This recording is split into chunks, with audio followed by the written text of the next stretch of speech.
இன்றைக்கி அவங்க 3 பேரும் யோசிச்சுட்டே இருக்கும்போது கடைசியில் பிக் பாஸே வந்து சௌந்தர்யா தான் ஃபஸ்ட்டு கை காமிச்சாங்க. ஸோ சௌந்தர்யா தான் ஃபஸ்ட்டு இன்றைக்கி ஓடலாம் அப்படின்னு சொல்லி பிக் பாஸே சூஸ் பண்ணிடுறாரு. சூஸ் பண்ண உடனே சௌந்தர்யா போய் ட்ரெஸ்லாம் சேஞ்ச் பண்ணிட்டு வராங்க. முத்து அவரோட ஷூஸை கொடுக்குறாரு.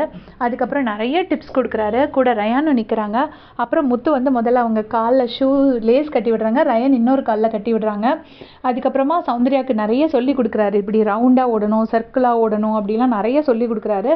சொல்லி கொடுத்துட்டு தர்ஷா ஒரு பக்கம் அழுதுட்ருக்காங்க. சௌந்தர்யா எவிக்ட் ஆகிடுவாங்களோன்னு பயந்து போய் அவள் தர்ஷாவை கூப்பிட்டு அவளுக்கு கொஞ்சம் லெமனும் போட்டு தண்ணியை ஊற்றி கொஞ்சம் சர்க்கரையும் கொஞ்சோண்டு உப்பும் போட்டு கொண்டு வா அப்படின்னு இன்ஸ்டன்ட் குளுக்கோஸ்க்காக சொல்கிறாரு. உடனே தர்ஷா குப்தாவும் அதை போட்டு கொண்டு வந்து கொடுக்குறாங்க.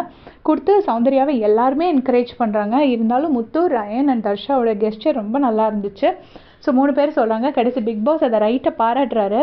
எல்லோரும் ரெடியாக நிற்கும் போது பிக் பாஸ் கூப்பிட்டுட்டு சொல்கிறாரு, முத்து அண்ட் ரயான் குட் ஸ்போர்ட் அப்படிங்கிறாங்க. ஏன்னா மற்றவங்க பார்த்துக்கிறத விட சௌந்தர்யா கூட போட்டியாக நின்றது முத்து ரயன் தான். அவங்க 2 பேரும் விட்டு கொடுத்து இப்படி இவ்வளோ தூரம் ஹெல்ப் பண்ணுறதுங்கிறது ரொம்ப பெரிய விஷயம். அதுலேயும் முத்துக்கு வந்து அது நல்லா தெரியும். அவர் வின்னர் ஆக போகிறாருங்கிறது அவருக்கு நல்லாவே தெரியும். ஸோ தன்னோட மணி போகுதுங்கும்போது ஒருத்தர் வந்து இவ்வளோ தூரம் மற்றவங்களை என்கரேஜ் பண்ணுறதுங்கிறது ரொம்ப பெரிய விஷயம். அதுக்கு ஒரு பெரிய மனசு வேணும். எல்லாருமே தன்னோட மணி போகுது அப்படின்னு சொல்லிட்டு அந்த இடத்துல அப்செட் தான் ஆவாங்க. யாருக்குமே வந்து ஒரு அடுத்தவங்க எடுக்கணும் அப்படின்னு உண்மையிலே நினைக்க மாட்டாங்க. அதில் வந்து இவ்வளோ பெரிய மனசு முத்துக்கு இருக்கிறது ரொம்ப பெரிய விஷயம். இந்த பிக் பாஸ் டீம் வந்து முத்துக்கு பணம் கிடைக்கக்கூடாதுன்னு நினைக்கிறாங்க. ஸோ முத்து முன்னாடி அவங்க ரொம்ப சின்னதாகிட்டாங்க அப்படின்னு தான் எனக்கு தோணுது. ஆனால் அவர் தனக்கு வர வேண்டிய பணம் அடுத்தவங்களுக்கு கிடைக்கிறதுக்கு அவரால் முடிஞ்ச எல்லா ஹெல்ப்பும் பண்ணுறாரு.